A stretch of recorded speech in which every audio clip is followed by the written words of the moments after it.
Welcome to Camp Podcast Piano Talk. I am pianist Eunmi Ko, and I serve as president of the Contemporary Art Music Project, or CAMP. CAMP is an organization that promotes innovative art music and collaborates with composers and performing artists. One of many activities we do is our podcast series. Our hosts explore a wide range of topics from marginalized composers in music history to current collaborations.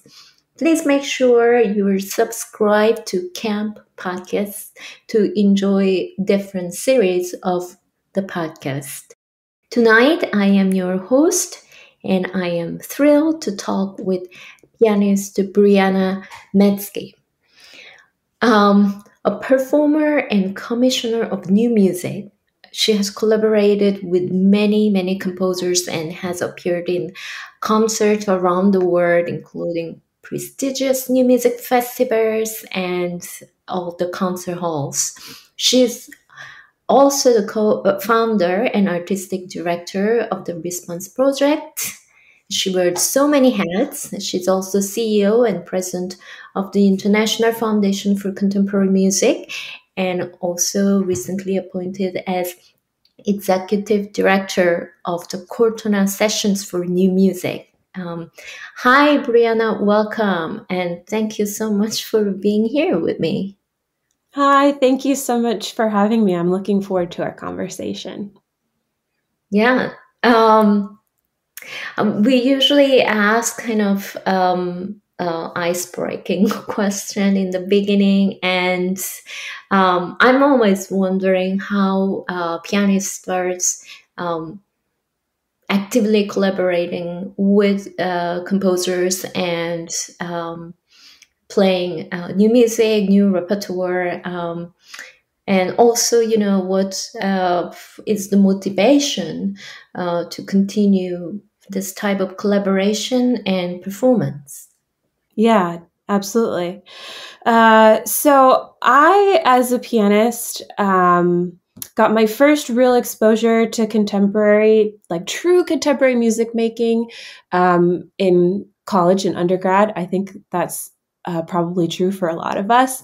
When I did my college undergrad auditions, the thing that my teacher chose as a quote unquote contemporary piece for me to play was like Samuel Barber or something like that. So I really had no idea. But I went to the University of Kansas for my undergrad, and there was a new faculty member there in composition named Forrest Pierce. And he started a contemporary music ensemble. And I was lucky enough to join up with that ensemble as a pianist, and I got to play some of my very first music by living composers. One of the big projects we did as an ensemble is we premiered a sort of mini opera by one of the PhD students in composition there, and I was the pianist for that process. And it was really, really beautiful and eye-opening, and felt so just like exciting and vivacious in a way that my other music making did not. It felt like the pressure was removed when I was working in this contemporary music ensemble versus when I was like trying to learn a Beethoven sonata or something like that. And I really loved that. It just felt really free. And so then when I went on to do my master's and doctorate at the University of Cincinnati College Conservatory of Music, lovingly referred to as CCM, I just continued seeking out other composers to work with, and it kind of just grew and blossomed from there. So that's where I got my start. I have to admit, though, I really didn't. It was really hard for me to envision a way to continue working with living composers professionally after grad school. Like for a long time, I saw myself when I was getting my education much more as a piano teacher. And much less as a performer and creative collaborator in that way. But something happened as I was finishing my DMA, I was really feeling lost as the end of my DMA was approaching. I still didn't feel like I had quite found my professional identity. I didn't know what kind of jobs I wanted to apply for, etc. And all I knew is that the typical Bach, Brahms, Beethoven stuff, even though I really loved it, didn't feel fully authentic for me as a performer. So here in Cincinnati, for a long time, there was a festival called Music Now that was curated and produced by Bryce Dessner, who grew up here in Cincinnati and brought this festival back here every year. And the way that he curated this Music Now festival, he would just basically invite musicians that he thought were interesting, regardless of genre. And so I went to the Music Now Festival in 2013 and saw, oh gosh, who was there that year? I think it was the Brooklyn Youth Chorus and Glenn Hansard.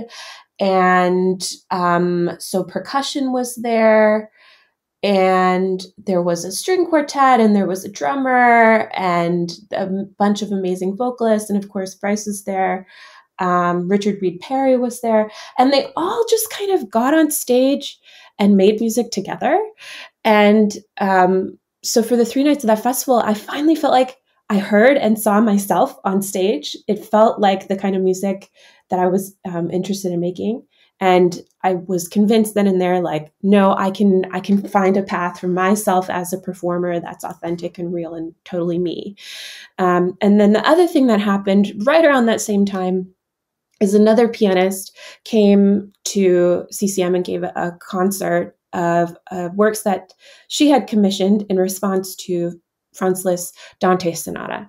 And she called it the Dante Project. And I loved that idea of creating new music with living composers in response to a pre-existing piece of music. And so I took that idea and ran with it, and the Response Project was born, and the rest is history.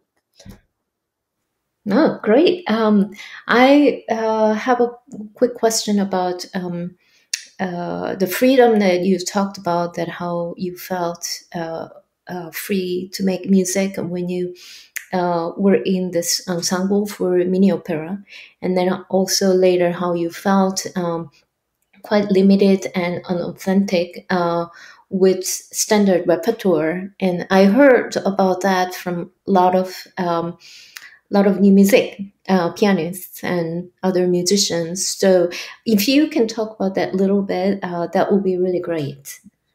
Yeah, that's such a complicated issue for me. And I think I'm still, even now, kind of unwrapping and unraveling the tangle of all the kind of, I felt very insecure as a young pianist. And so I think there was a bit of imposter syndrome for me at first when I was in the classical music world. And I think that played into me feeling more free with the contemporary music. I grew up in a household that loved music, but it was a small town in rural Minnesota. So it's very Midwestern in the way that it loved music. It was church music, it was marching band. And I didn't even go see a live professional orchestra until I was 17. And that was of my own volition. My family didn't take me. My teachers didn't take me. It was just me saying, no, I'm going to drive 2 hours into the city and go see the orchestra. So, when I got to music school, and the pianist that I was working alongside with had been training in big cities all for years and years and won big competitions already and played concertos with orchestras and things that was just so beyond my realm of experience. I probably, when I started undergrad, I probably didn't even know the difference between Schubert and Schumann, and so the fact that in contemporary music, when you're encountering something that especially when you're working with living composers on a premiere, you're encountering something that nobody in the musical experience has any previous interaction or knowledge of. It puts everyone on an equal playing field, and it also puts the performer and the audience on an equal playing field, where the audience doesn't have an expectation of what they're going to hear. So they're just listening with open ears, and that's it. I think that's what I found so freeing about it, is just the sense that I wasn't lacking in the proper training or whatever it might be.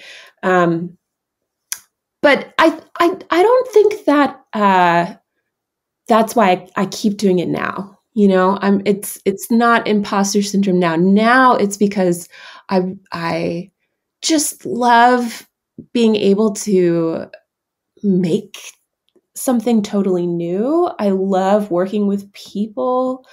I love the conversations that happen around a new piece, and watching it take shape. And so my reasons for loving it now are different than that sort of insecurity that happened in the beginning, I think. Yeah, I think I can understand that. All this I also found kind of intimidating to enter into this huge legacy of standard repertoire, and I think Right. it can be intimidating to any pianist actually. And it may be related to the response project, but I also feel that new music is very inclusive, um, and also it's very literally contemporary, that whatever we feel in our life, that's in the music. So I mean, your project, you have so many projects and I think the response project is just really fun and wonderful. It just shows the huge spectrum of new music, and your project deals with, like, from Stockhausen to Killer Mike and Stephen Colbert. So amazing. And I think we were probably in the same project of Tyler Klein's Orchard. So yeah, please share about this project with us. Sure.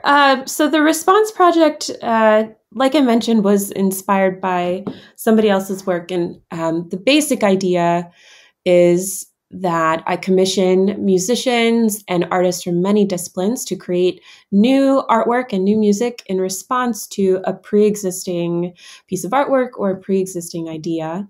And once all of the new artistic creations are made, I present them to the public in free or as accessible as possible events for people here in Cincinnati and around the world. And I, when I first created the response project, it was 2014, and I really did not think I would ever do more than one response project. But it ended up just blossoming so much, and people enjoyed it so much, and other people wanted to become a part of it, that I just was so encouraged by that response that I decided to keep making more. And so it's still happening even now today. So you brought up Stockhausen. That was the first response project that I ever did. So this was right as I was finishing grad school, and right after I graduated from my DMA, I was working on this project. I just emailed a group of composers, individual people that I had worked with in the past, premiering works for them, and whose work I really loved and admired, or who I was also just good friends with, and emailed them all and said, hey, I want to do this commissioning project where you respond to a pre-existing artwork. Here's a list of some of my ideas. And one of the ideas on that list was the piece Microphony 1 by Karl-Heinz Stockhausen, And all the composers on the email chain basically were like, that one, we want to respond to that one. And so if for people who are maybe not familiar with that piece, it's an electroacoustic work, groundbreaking, one of those where Stockhausen created his own notation for the performers for the piece. And it's for 6 performers using microphones, bandpass filters, and a big tam-tam. And the performers use the microphones to play the tam-tam and also use the microphones to capture the sounds coming out of the tam-tam. And then those are filtered and manipulated and broadcast into the hall.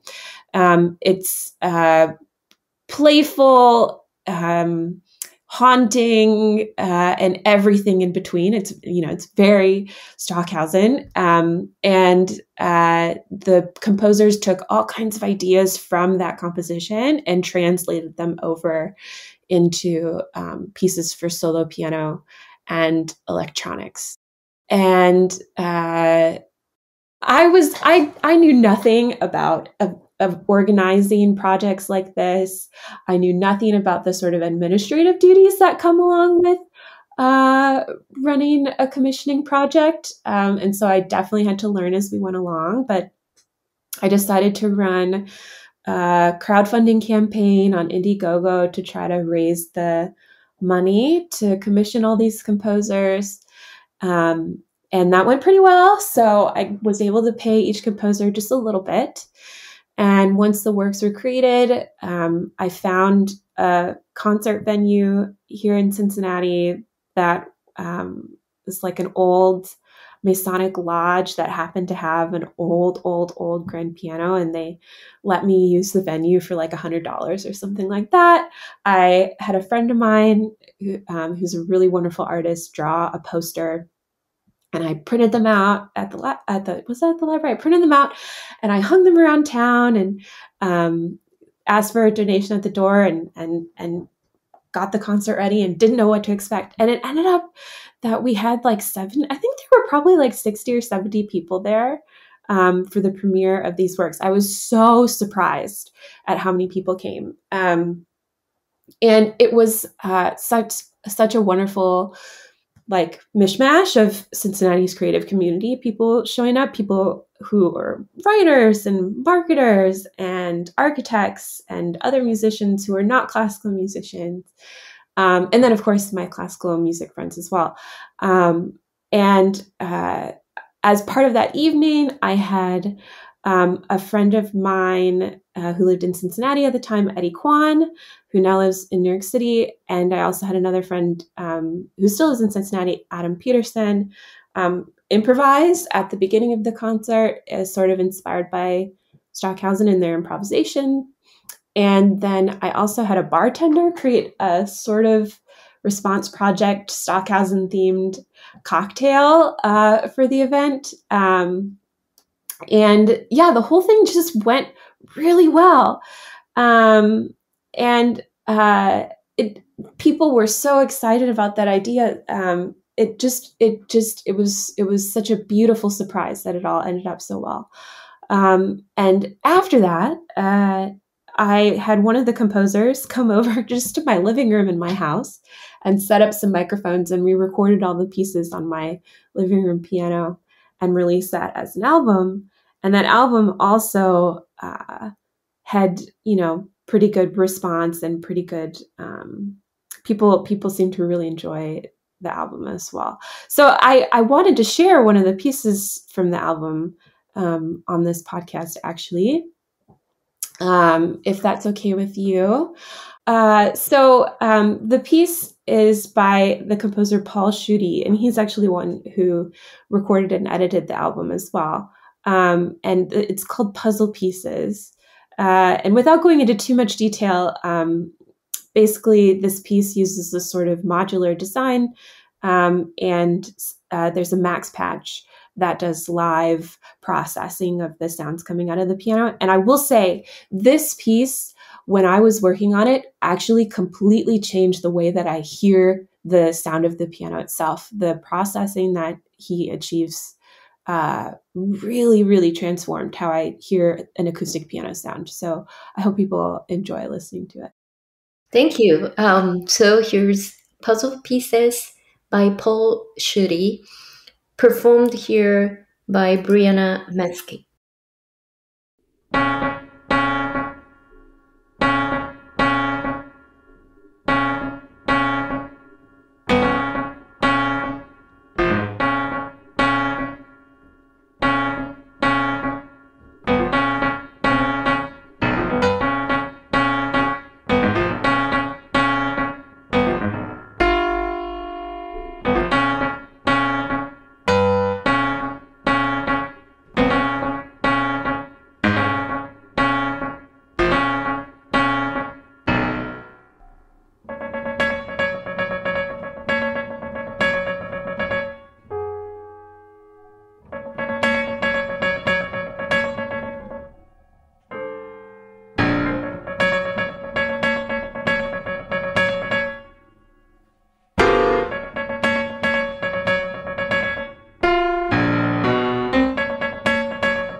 It was Puzzle Pieces by Paul Schutte, performed by Brianna Matzke. You also have this summer project, Cortona Session, and it looked also very wonderful and a lot of new music and great composers there. So tell us about the activities, participants, and programs, and um, anything that excites us. So I still can't believe that I have the privilege of getting to oversee the Cortona Sessions. So the Cortona Sessions for New Music was founded in 2010 by Michael Kirkendall, who's a pianist who's on the faculty at the University of Kansas.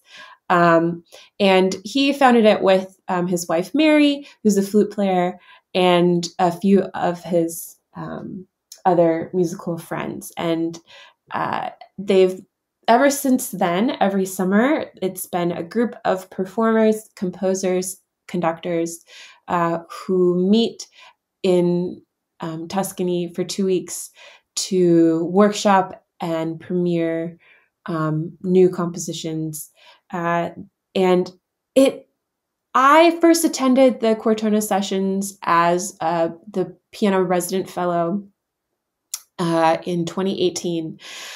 And it really was a beautiful, life-changing experience for me. Of course, by then I I already knew how much I loved contemporary music, but it was so wonderful to be surrounded by people who all also love contemporary music as much as I do.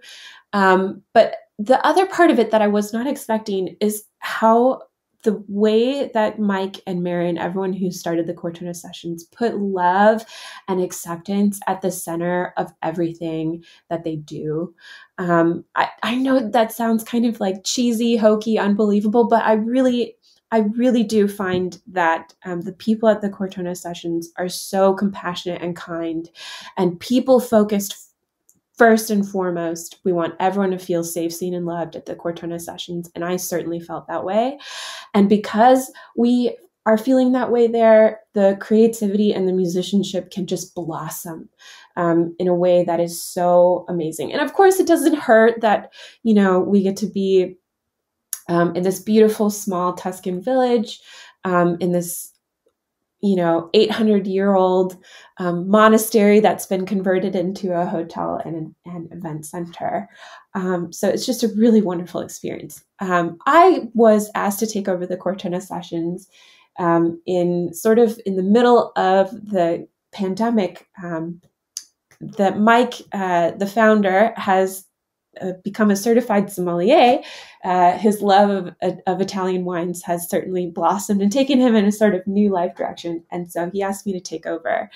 And the other reason he asked me to take over is because at that point, it was totally impossible to know if we would ever be able to actually go back to Italy ever again. And so we were kind of looking for a new location or a new shape for the Cortona Sessions.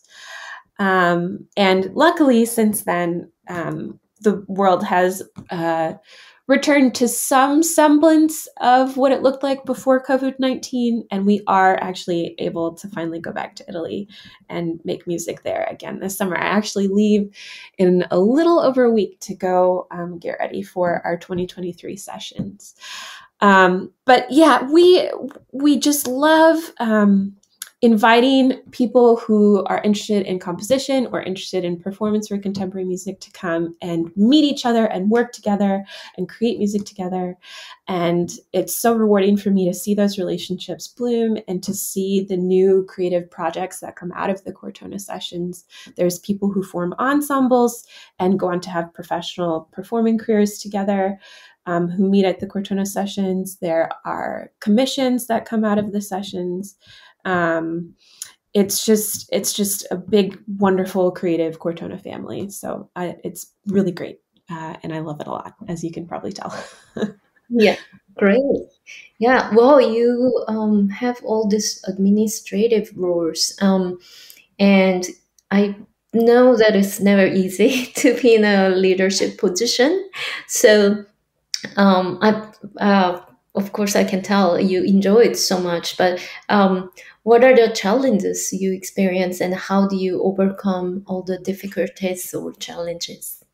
Oh my goodness. I know you know about these challenges so well because of all your incredible work that you do with Campground and the podcasting that you do and the performing that you do. It's uh, it's a juggling act. It is a crazy, crazy, dizzying juggling act to be an administrator while also being a performer and being a professor. And there can be days where I feel like I'm being pulled in 6 different directions, each one leading to a different email inbox. You know what I mean? So the first big challenge is just making sure that I stay organized in terms of task management, keeping track of what needs to be done and when and for whom.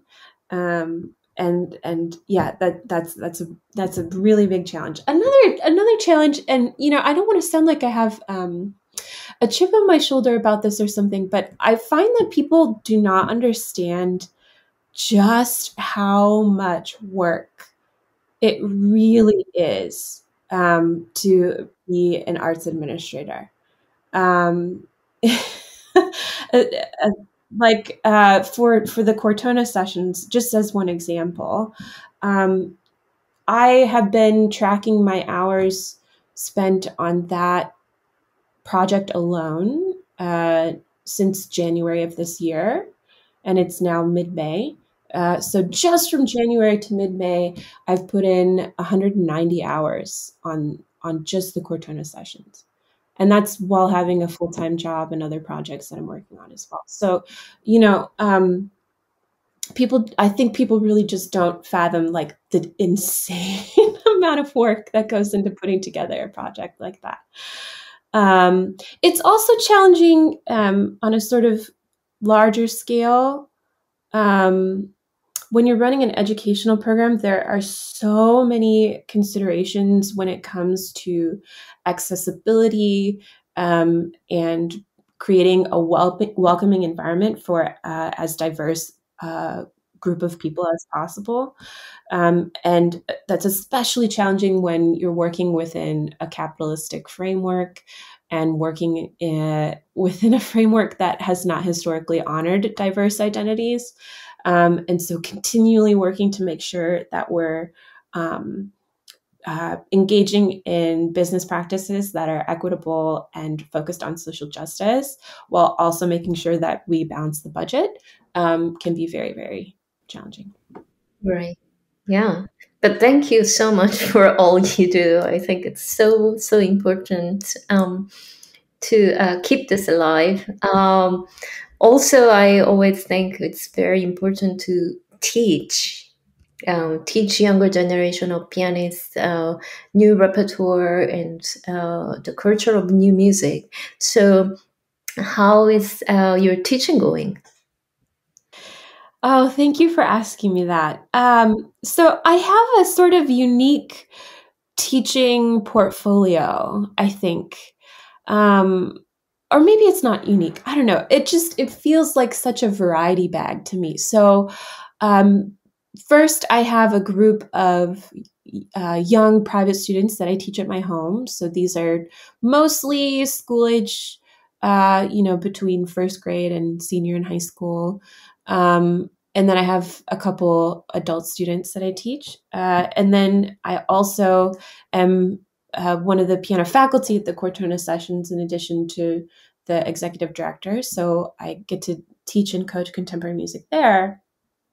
And then I have a faculty position at a small liberal arts college where we don't have a music major, and it's actually such a small program that we only have 2 full-time music faculty, myself and the person who does all the band program. And so most of what I teach there is classroom teaching, And the people in my classroom are not music majors, not musicians. They have very little, if any, previous musical exposure or experience. And I'm giving them their first chance to learn about music in an academic environment. For a lot of them, it's their first chance to ever like see a violin played in person, or go to their very first concert ever in their lives.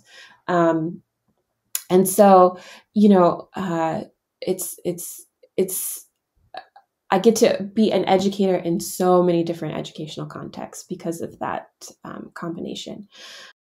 I'm not sure if I have a way to really articulate what unifies my philosophy in all of those contexts, other than to say I really try to meet my students where they are first and foremost. And that is actually a much harder skill than I think people realize, again, to really not assume that students know about anything.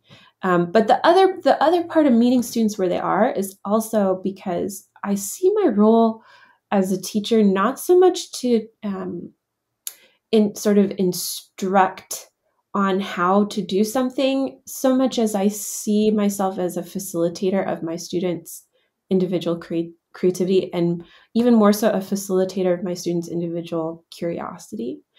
I want to equip students with the tools and the confidence to pursue their own curiosity so that they can develop their own authentic passion for music and beauty and creative life.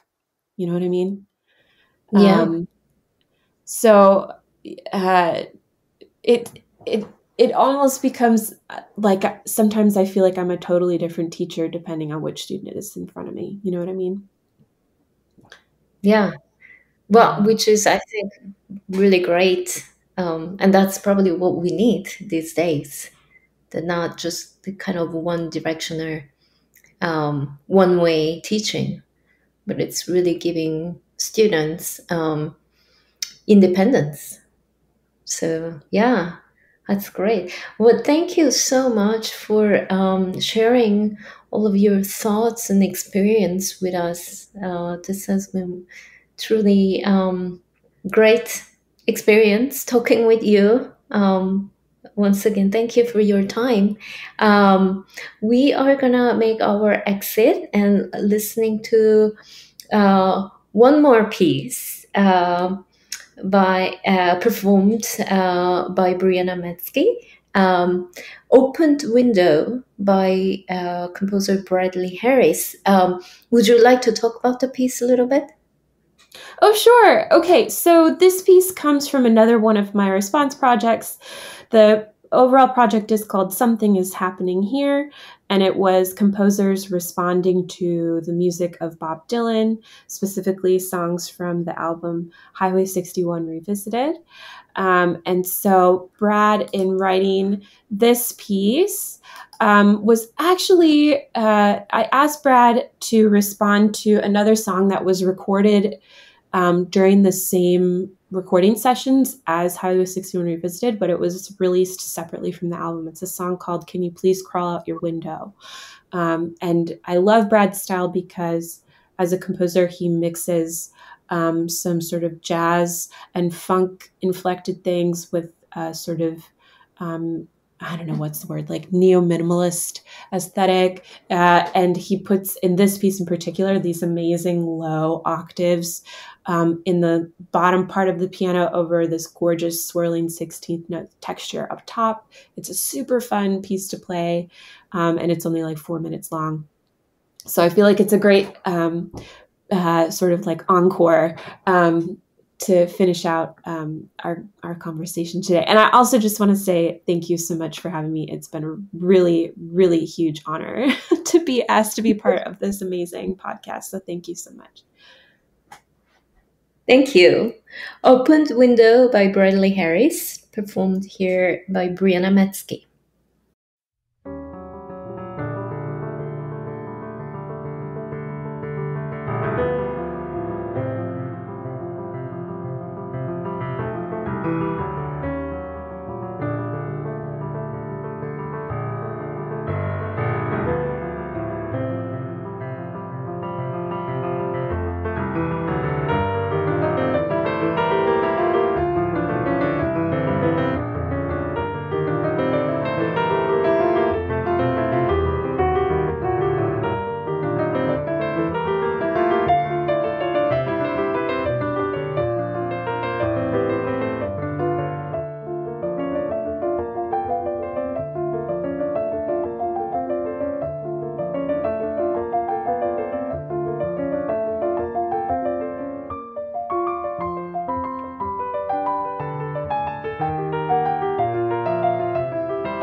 Support us by donating. You can go to our website, www.contemporaryartmusicproject.org, and simply click the donate button. Help us continue our podcasts, festival, and other exciting projects. Thank you for listening. I'll see you next time with more piano music.